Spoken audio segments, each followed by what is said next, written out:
Tapi kalau tidak menggugurkan haknya, istri berhak untuk menuntut kepada suaminya untuk berlaku adil. Melihat dikatakan orang yang berlebih daripada satu istri, kalau tidak adil, nanti di hari kiamat datang bahunya sengit. Pasal dia tidak adil kepada istrinya. Faham dong? Walihada dikatakan fa in khiftum alla ta'dilu fawahidah. Kalau kamu khawatir tidak dapat berlaku adil, maka cukup dengan satu. Ya, ini bila berbicara tentang kemampuan dalam pernikahan. Sallallahu ala Muhammad, sallallahu ala Muhammad, sallallahu ala Muhammad, sallallahu ala 277 ayat yang ke-90. Surah An-Nahl muka surat 277 ayat yang ke-90. A'udzu billahi minasy syaithanir rajim. Bismillahirrahmanirrahim. Innallaha ya'muru bil 'adli wal ihsani wa ita'i dzil qurba wa yanha 'anil fahsya'i wal munkari wal baghi ya'izukum la'allakum tadhakkarun. وأوفوا بعهد الله إذا عاهدتم ولا تنقضوا الأيمان بعد توكيدها وقد جعلتم الله عليكم كفيلا إن الله يعلم ما تفعلون ولا تكونوا كالتي نقضت غزلها من بعد قوة أنكاثا تتخذون أيمانكم دخلا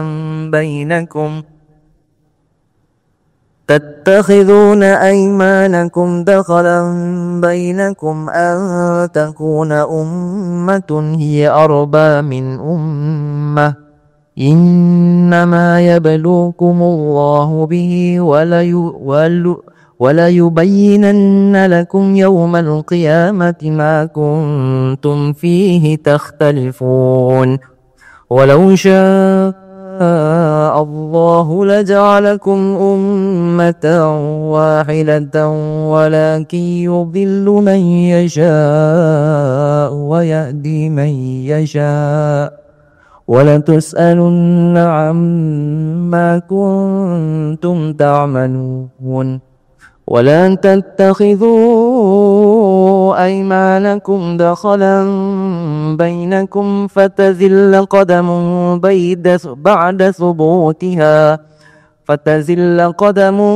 بعد ثبوتها وتذوقوا السوء بما صددتم عن سبيل الله ولكم عذاب عظيم ولا تشتروا بعهد الله ثمنا قليلا إنما عند الله هو خير لكم إن كنتم تعلمون. Maksudnya,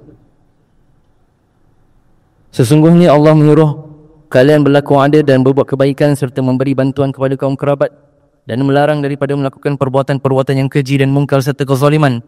Ia mengajar kamu dengan suruhan dan larangannya ini supaya kamu mengambil peringatan untuk mematuhinya.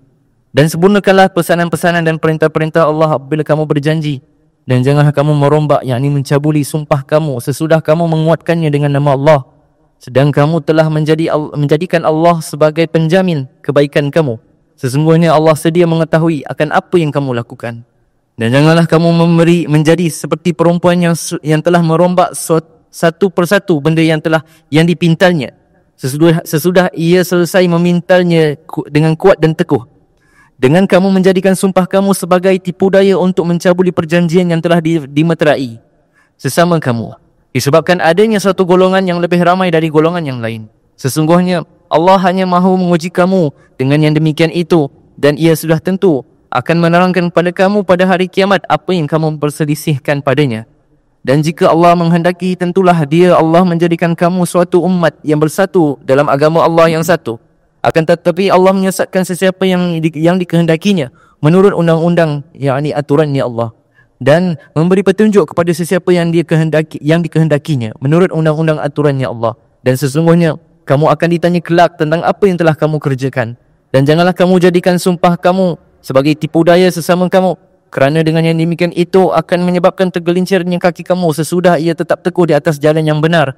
Dan kamu pula akan merasai balasan buruk di dunia dengan sebab kamu menghalangi manusia dari jalan Allah. Dan bagi kamu juga disediakan azab yang besar di akhirat kelak. Dan janganlah kamu menjadikan pesanan-pesanan dan perintah-perintah Allah sebagai modal untuk mendapat keuntungan dunia yang sedikit. Sesungguhnya apa yang ada di sisi Allah dari balasan yang baik, itulah sahaja yang lebih baik bagi kamu, kalaulah kamu betul-betul mengetahui. Bismillahirrahmanirrahim. Alhamdulillah Rabbil alamin, wassalatu wassalamu ala asyrafil anbiya'i wal mursalin Sayyidina Muhammadin wa ala alihi wa sahbihi ajma'in. Nawaina ta'alum wa ta'lim, tadhakkura wa tadhkira, nafa wal intifa' wal ifada wal istifadah, wal hassa ala tamassuki bi kitabillah. Was'iyah marhaba ahlan wa sahlan. خير حبيبك بالحمد. كيف حالكم؟ بخير طيبين؟ الحمد لله سمحنا. هاي بحيدر كيف الحال؟ بخير وانا بخير. اهلا وسهلا. Ayat ini berbicara tentang satu hal yang penting di dalam Islam, dan dijadikan ayat ini sebagai ayat yang merangkumi segala keperluan manusia dalam hidup. Sayyidina Abdullah bin Mas'ud mengatakan ayat yang paling merangkumi segala keperluan manusia di dalam Al-Quran adalah ayat innallaha ya'muru bil adli wal ihsan wa ita'i dzil qurba wa yanha 'anil fahsya wal munkar wal baghi ya'idukum la'allakum tadhakkarun. Ayat ini ada 3 perintah, ayat ini juga ada 3 larangan. Ayat ini dipilih oleh Sayyidina Umar bin Abdul Aziz untuk dijadikan rutin dibaca khutbah Jumat yang kedua. Innallaha ya'muru bil adli wal ihsan wa ita'i dzil qurba wa yanha 'anil fahsya wal munkar wal baghi. Ayat ini selalu kalau kita hadir salat Jumat, khutbah, khatib menyampaikan khutbah, di khutbah yang kedua akan dibaca ayat ini. Disebabkan ayat ini merangkumi banyak perkara. Yang pertama adalah innallaha ya'muru bil adli wal ihsan. Allah itu memerintahkan kepada kamu untuk berlaku adil dan juga ihsan. Adil menempatkan sesuatu tepat pada tempatnya. Ihsan memberikan yang lebih daripada selayaknya orang itu. Yakni kedudukan ihsan dengan adil itu lebih tinggi ihsan berbandingkan kepada adil. Adil itu menempatkan sesuatu tepat pada tempatnya, pada sesuatu yang boleh untuk dilihat ianya sebagai satu hal yang boleh orang bersifat adil. Ada beberapa hal orang tak boleh berlaku adil. Contohnya dalam perasaan. Dalam perasaan, seseorang tak boleh mengawal, tapi dia dikawal. Perasaan cinta kepada anak-anak yang mungkin berbeza satu dengan yang lain, atau perasaan kasih sayang seorang suami kepada istrinya yang mungkin lebih daripada satu dan cenderung kepada satu daripada yang lain. Bila itu kepada perasaan, maka dia tak boleh mengawal perasaan tersebut.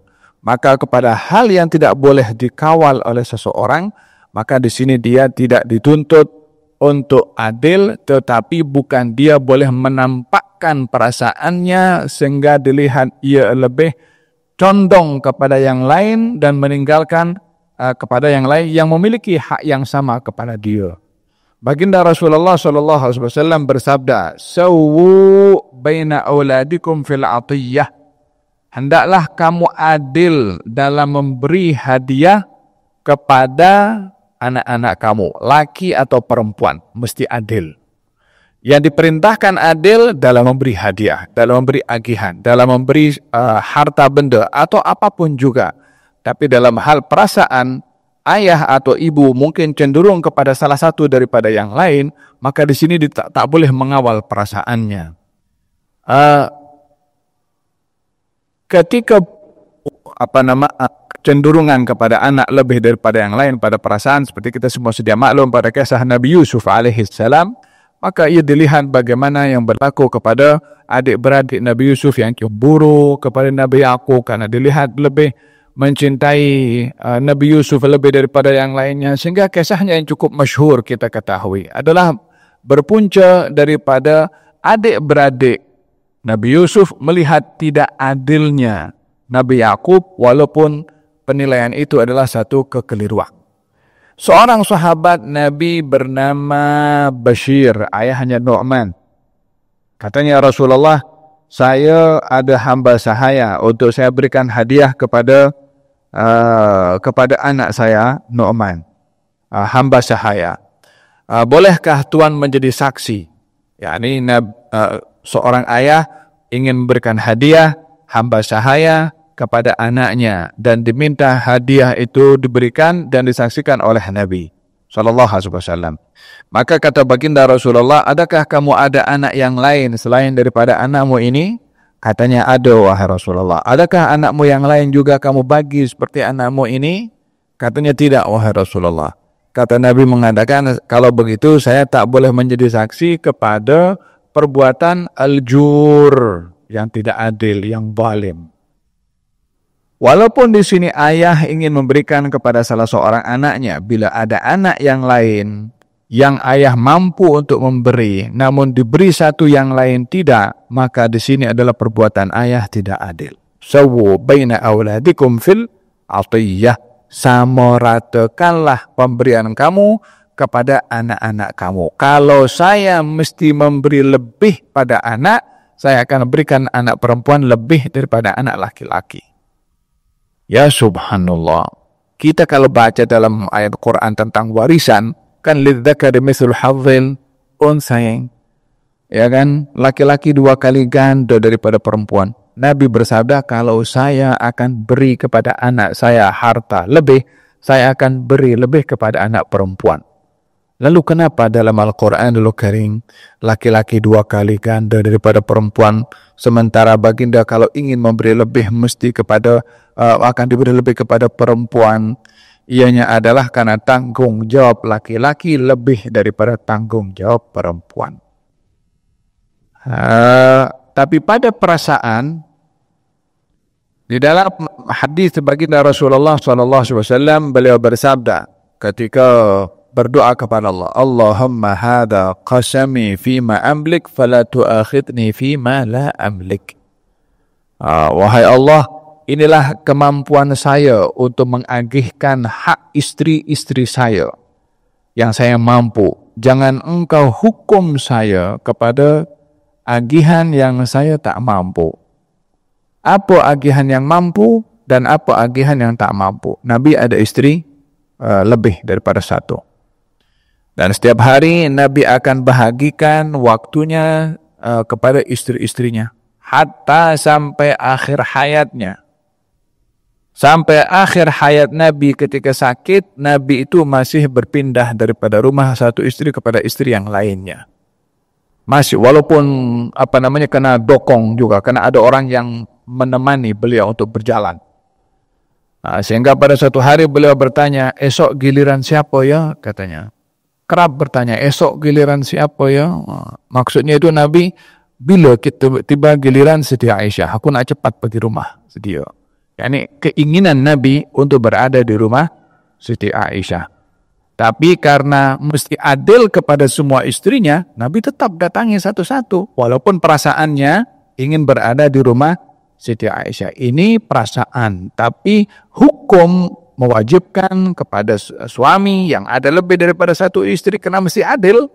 Tak boleh mengikut keinginan dan juga perasaannya sendiri. Melainkan istri-istri yang lain itu menggugurkan haknya. Seperti berlaku kepada istri-istri Nabi yang memahami kalau Nabi ingin berada di rumah Siti Aisyah, maka mereka semua redha untuk menyerahkan haknya kepada Siti Aisyah agar supaya Nabi dirawat di rumah Siti Aisyah. Syahid di sini adalah antara apa yang diinginkan oleh Nabi, yaitu untuk berada di rumah Siti Aisyah, dan adil yang mesti dilakukan oleh Nabi kepada istri-istrinya, ditunaikan oleh Nabi adilnya itu.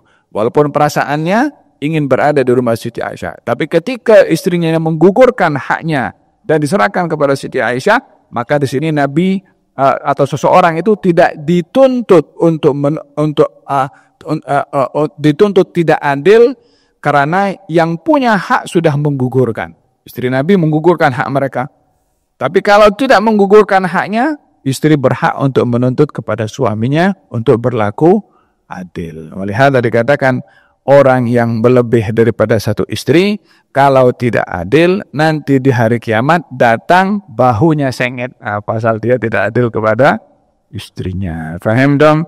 Oleh hal dikatakan fa in khiftum alla ta'dilu fawahidah. Kalau kamu khawatir tidak dapat berlaku adil, maka cukup dengan satu. Ya, ini bila berbicara tentang kemampuan dalam pernikahan. Itu sifat adil, baik itu kepada keluarga, kepada anak, ataupun kepada kawan, ataupun kepada bawahan, atau kepada atasan. Oleh hada baginda Rasulullah SAW pernah menanyakan kepada sahabat-sahabatnya, katanya, siapa di antara kamu yang pernah aku sakiti?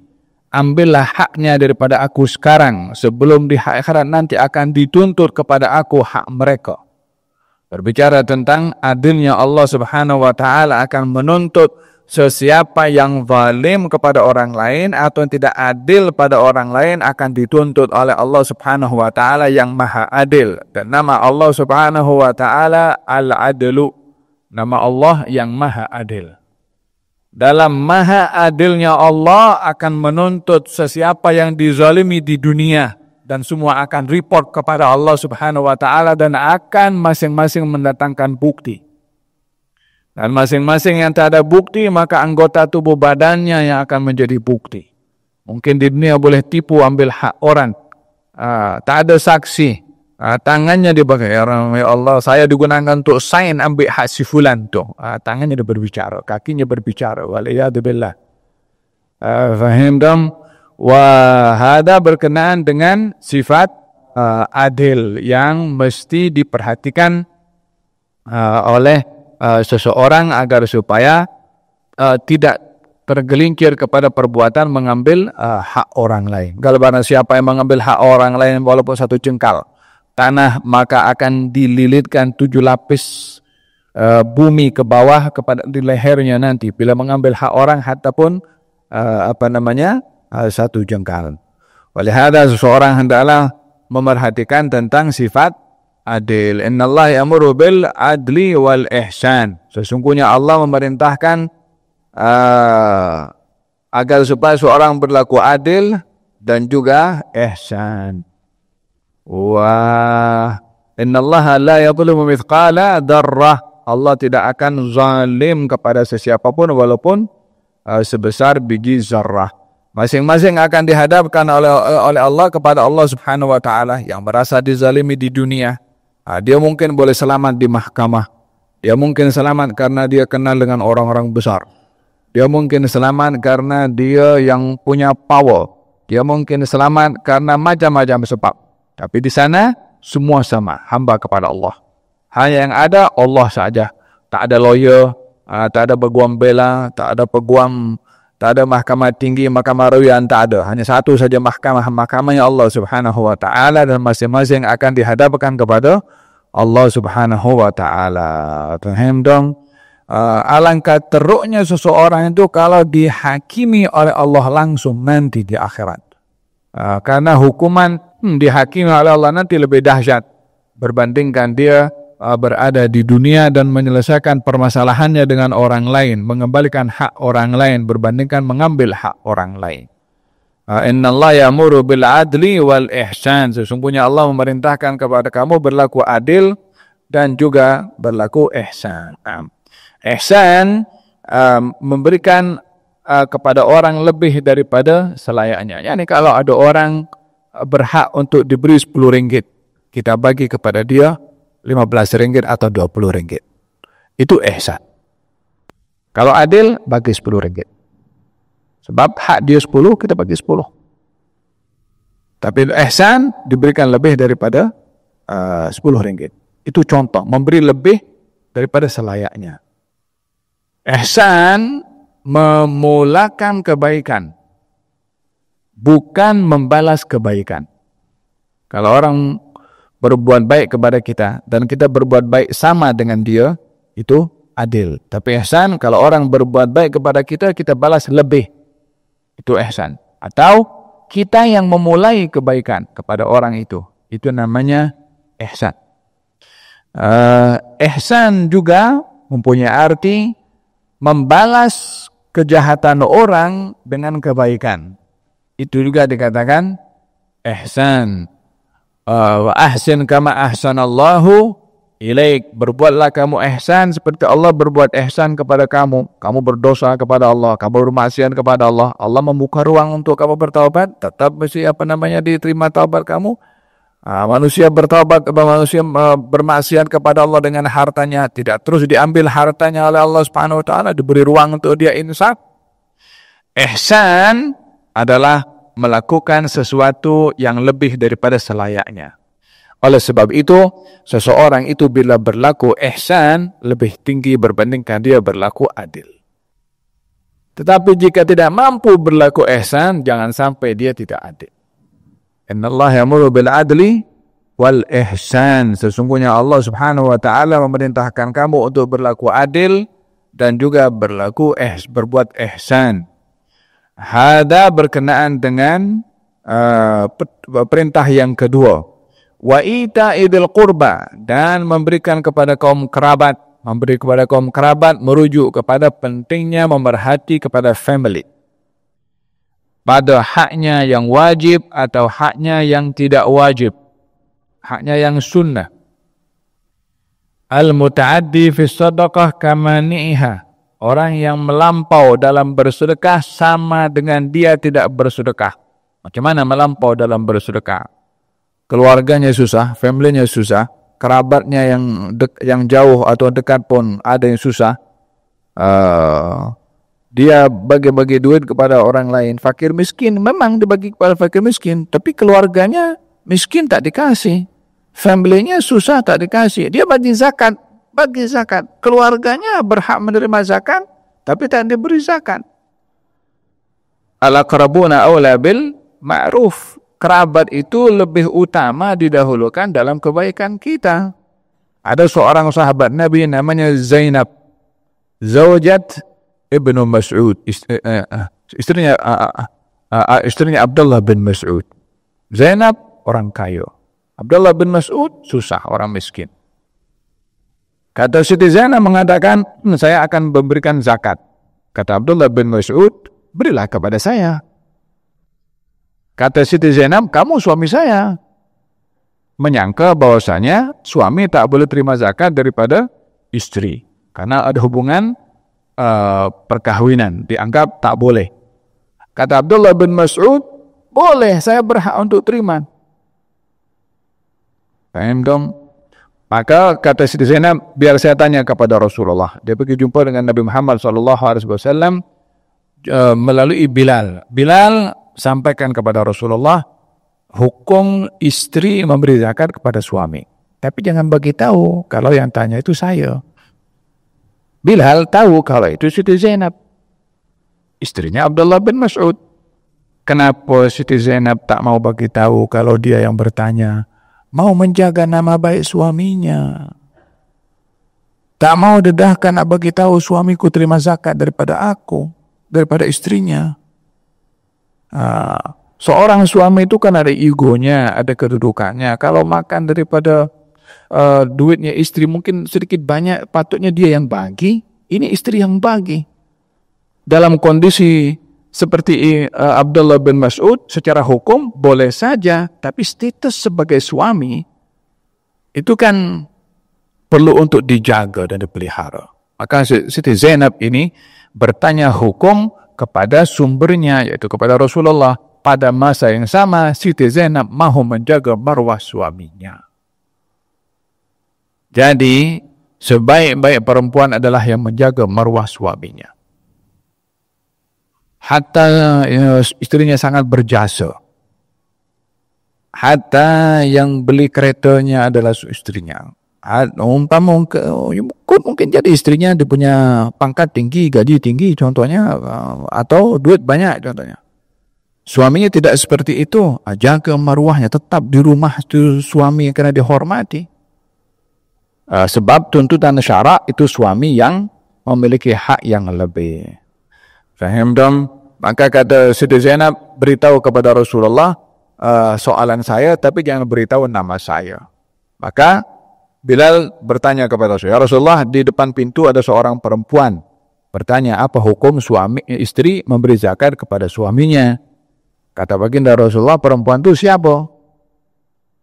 Bilal serba salah, sudah diberitahu tadi jangan beritahu namanya, dan sudah pun berjanji. Yang namanya janji kena dipenuhi. Nak jawab macam mana? Takkan nak kata kepada Rasulullah, ya Rasulullah, perempuan itu diberitahu jangan beritahu namanya. Nabi bila bertanya, apa yang diminta oleh Nabi kena mesti penuhi. Tak ada apa-apa kepada Nabi SAW. Nabi kalau bertanya kena dijawab, Nabi kalau perintah kena dilakukan. Nabi kalau panggil mesti dijawab panggilannya. Hatta seseorang dalam sembahyang pun kalau Nabi panggil kena datang panggilan Nabi. Solatnya tak batal. Hatta berjalan tak membelakangi kiblat, jumpa dengan Nabi SAW. Ya ayyuhalladzina amanu istajibu lillahi walir rasuli idza da'akum lima yuhyikum. Ada seorang sahabat Nabi namanya Ubay bin Ka'ab di salat, dipanggil, ya Ubay. Aku nak jawab Nabi ke nak habiskan sembahyang? Nak jawab Nabi ke dipercepat salatnya. Kemudian datang kepada Rasulullah, ya Rasulullah, mohon maaf saya lambat tadi setengah salat. Kata Nabi, kamu tak tahu ke firman Allah yang perintahkan kalau dipanggil oleh Allah dan Rasulnya kamu kena datang. Kata baginda Rasul, hatta dalam keadaan salat. Bilal yang tahu hak Nabi itu bila bertanya kena mesti dijawab. Pada masa yang sama Bilal juga ingin menjaga janji kepada Zainab. Katanya, siapa yang bertanya perempuan itu? Kata Bilal, Zainab. Tanpa diberitahu Zainab yang mana. Karena yang namanya Zainab banyak. Maka kata baginda Rasulullah, ayu Zainab. Zainab yang mana satu? Dijawab oleh Bilal, Zainab imra'atu ibnu Mas'ud. Sini hikmah yang perlu kita ambil sini, jika Nabi bertanya mesti dijawab. Tak boleh disembunyikan. Kalau yang lain bertanya, siapa yang bertanya? Kalau pesan ada pesanan, bagi tahu perempuan itu beritahu kepada saya atau tidak beritahu kepada engkau siapa dia. Tapi kalau Nabi mesti jawab. Kata baginda Rasulullah, beritahu kepadanya dia dapat 2 pahala. Pahala zakat dan pahala silaturrahim. Artinya, sebaik-baik sedekah, sebaik-baik zakat adalah bila diberi kepada keluarga yang susah dan miskin, termasuk dalam asnaf, selain daripada yang nafkahnya wajib kepada kita lah. Macam suami nak bagi zakat kepada istrinya, tak boleh. Karena istri haknya suami untuk memberikan nafkah kepada dia. Ayah nak beri zakat kepada anak yang masih kecil, ditanggung olehnya nafkahnya, tak boleh bagi zakat kepadanya. Alhasil di sini berbicara tentang al-ihsan ila al-qurba, atau berbuat baik atau mengambil berat tentang keluarga. Mengambil berat tentang keluarga ini bukan hanya dalam pemberian, dalam sedekah, tapi dalam perhatian, dalam bantuan, dalam pertolongan, dalam jemputan. Bila menjemput jemputan di rumah, perhatikan keluarga dulu. Bila ada event-event tertentu yang perlu melibatkan ramai, dahulukan keluarga dahulu. Itu pun bahagian daripada memberikan perhatian kepada keluarga. Khairukum li ahlihi wa ana khairukum li ahli. Sebaik-baik kamu adalah yang paling baik kepada keluarganya, aku adalah orang paling baik kepada keluarga aku. Demikian sabda Rasulullah SAW. Allah perintahkan kepada kamu berbuat adil dan ihsan dan juga berbuat baik kepada keluarga. Wa yanhanil fahsya, dan melarang kamu melakukan perbuatan yang keji. Wal munkar, ada hal yang munkar. Wal baghi, hal perbuatan yang melampau. Ya'idzukum la'allakum tadhakkarun. Allah menasihati kepada kamu semoga kamu mengambil ibrah. Ayat yang berikutnya berbicara tentang sumpah dan janji. Banyak, ada 1, 2. Wa aufu bi ahdillahi idza ahadtum. Hendaklah kamu memenuhi janji kepada Allah bila kamu berjanji. Wala tanqudul aymana ba'da tawkidiha. Jangan kamu menggagalkan atau melanggar sumpah setelah kamu bersumpah dengan sungguh-sungguh. Wa qad ja'altumullaha 'alaikum kafila. Dan Allah sudah menjanjikan kepada kamu, yakni Allah sudah menjadi kafil, menjadi pelindung, menjadi pengganti kepada kamu kalau kamu menggunakan nama Allah dalam sumpah-sumpah kamu. Janji ini terbagi kepada beberapa bahagian. Ada janji kepada Allah, yaitu orang yang berikrar untuk menyembah kepada Allah dan tidak menyekutukan Allah dalam sembahan atau dalam amalan. Itu janji. Dan janji kepada manusia. Janji kepada manusia. Bila orang berjanji kepada manusia, dia menggunakan nama Allah. Wallahi demi Allah. Maka dalam hal ini dia gunakan nama Allah sebagai wasilah untuk meyakinkan orang yang kita janjikan itu. Hendaklah memerhatikan siapa yang kita jadikan jaminan ke atas apa yang kita janjikan pada orang. Kalau baginda Rasulullah SAW ada bercerita, dahulu ada orang datang jumpa dengan kawannya. Katanya, saya datang kepada kamu ini ingin berhutang. Saya perlu duit. Kata temannya itu, datangkan kepada saya saksi untuk tulis perjanjian, ya kan? Idza tadayantu bidaini ila ajal musamman faktubu. Kalau ada hutang piutang, catat. Datangkan saksi supaya janji transaksi hutang piutang ini ada saksinya. Lelaki itu tak kenal siapa dia datang daripada luar. Katanya, Allahu syahid. Saya jadikan Allah sebagai saksi. Katanya, orang yang akan memberikan hutang ini imannya iman tinggi. Dia masa dikata Allah jadi saksi, tak akan nak tolak kesaksiannya Allah Subhanahu wa Ta'ala. Yalah, kalau zaman kita sekarang kan baca, kalau semua orang jadikan Allah jadi saksi macam tu, banyak dah. Kalau Allahu syahidi, Allah jadi saksi. Kalau begitu datangkan kepada aku garantor yang penjamin supaya apa-apa berlaku kepada kamu, ya penjamin itu yang saya akan kejar. Hadli kafilan. Bagi kepada saya garantor, orang yang menjamin kamu dalam transaksi hutang piutang ini. Allahu kafili. Allah yang kafilnya saya, Allah penjamin saya. Saksinya Allah, penjaminnya Allah. Coba kita pergi bank macam tu. Tahu apa yang berlaku? Subhanallah. Zaman ini kan diberikan sejumlah uang sesuai dengan orang yang berhutang tu. La saksi manusia, wala garantor manusia. Saksinya Allah, penjaminnya pun juga Allah Subhanahu wa Ta'ala.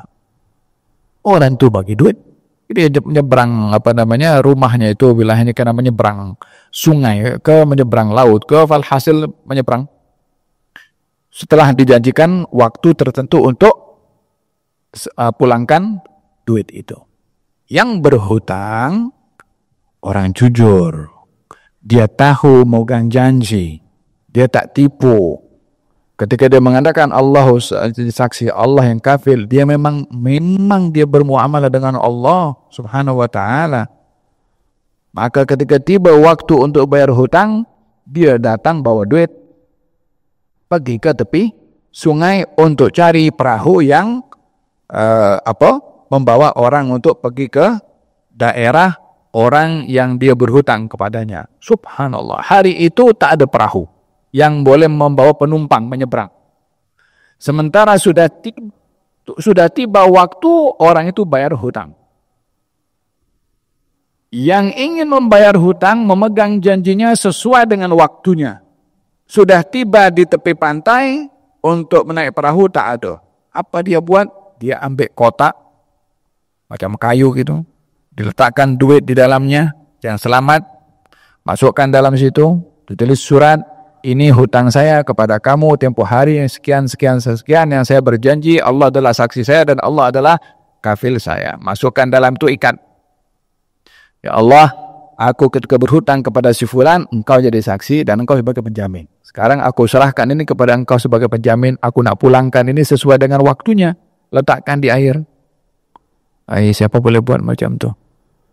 Wallah, ini iman. Kita berbicara tentang bagaimana orang punya iman kepada Allah sampai setinggi itu. Dalam hal ini, kita punya akal ini kan boleh merosakkan, boleh menghanyutkan harta. Ini kan membazir, ya. Kan belum tentu sampai. Iya, kita punya mental cara berpikir begitu. Tapi masalahnya yang cerita ini Nabi. Kalau yang berbicara Nabi, kita kena mesti memahami apa yang diceritakan oleh Nabi, bukan mengikut nilai akal kita untuk menimbang, tapi untuk kita menerima dan kita melihat adanya keluar biasaan pada orang-orang, pada sifat dan cara imannya kepada Allah yang kita tak sampai ke tempat-tempat itu. Tahu apa yang berlaku? Itu yang yang menghutangkan duit. Memang dah janji tarikhnya bila untuk dibayar, tarikh itu juga yang memberi hutang standby di pelabuhan. Tempat orang itu datang, perahu datang, ternyata tak ada perahu. Jumpa kayu itu. Digerakkan oleh Allah Subhanahu wa taala untuk ambil itu kayu, dibelah itu kayu. Ternyata didapat duit lengkap sebiji jumlah dengan hutang yang dia berhutang dengan tulisan suratnya. Tepat janji. Dibawa pulang. Setelah sekian lama, yang berhutang itu datang balik bawa duit lagi. Kod barangkali duit yang dibayar tempoh hari tak sampai. Nak bayar 2 kali ganda. Sampai dah ke pelabuhan, jumpa ziarah ke kawannya, dan katanya ini duit yang saya hutang tempoh hari, mohon maaf saya lewat atau lambat bayar, disebabkan itu hari saya nak bayar, tak ada perahu yang boleh membawa penumpang. Kata si yang memberi hutang, hutang kamu kepada saya sudah kamu bayar melalui kayu atau bekas yang kamu simpan duit di situ, dan kamu letakkan surat ini duitnya dan ini suratnya. Jujur, tepat janji, dia tahu tanggung jawabnya kepada Allah Subhanahu wa taala. Fahimtum? Amanah. Yang memberi hutang menjaga amanah, yang membayar hutang pun juga menjaga amanah. Fahimtum? Jadi janjinya itu tidak sia-sia. Katanya dalam ayat ini dikatakan, wa aufu bi ahdillahi idza ahadtum wa la tanqudul aymana ba'da tawkidiha wa qad ja'altumullaha 'alaikum kafila innallaha ya'lamu ma taf'alun. Insyaallah pada ayat yang ke-92 menceritakan lebih kurang hampir samalah. Janganlah kamu menjadi seperti orang yang seorang perempuan. Dahulu ada seorang perempuan yang menyusun benang. Menyusun benang supaya rapi, menjadi kain atau menjadi apa itu namanya, ya Allah, kita pun masih kecil pun juga ada guna benang yang disusun warna-warni untuk jadi jadi kain. Hanya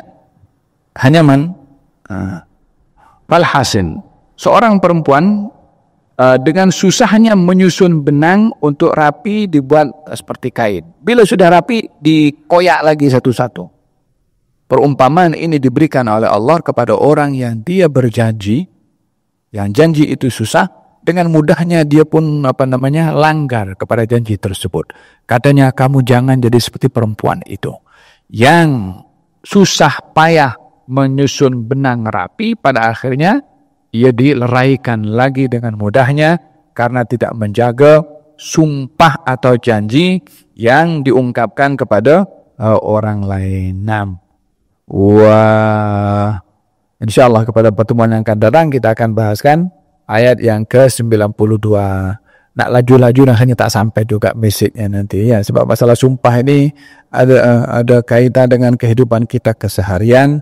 Dalam janji pun juga ayatul munafik thalath, tanda orang munafik ada 3. Idza haddatsa kadzaba, wa idza wa'ada akhlafa, wa idza tumina khana. Tanda orang munafik itu ada 3. Kalau bercakap dusta, kalau berjanji tipu, kalau diberi amanah dia khianah. Itu tanda orang munafik. Dengan demikian orang beriman tidak berdusta, orang beriman tidak menipu janjinya, dan orang beriman tidak berkhianah ke atas amanah yang diberi. Semoga Allah Subhanahu wa taala menganugerahkan kepada kita kesempurnaan iman, berbicara jujur, berjanji ditepati, dan juga diberi amanah, dia melaksanakan amanah tersebut. Amin Allahumma amin. Jazallahu anna Sayyidana Muhammadan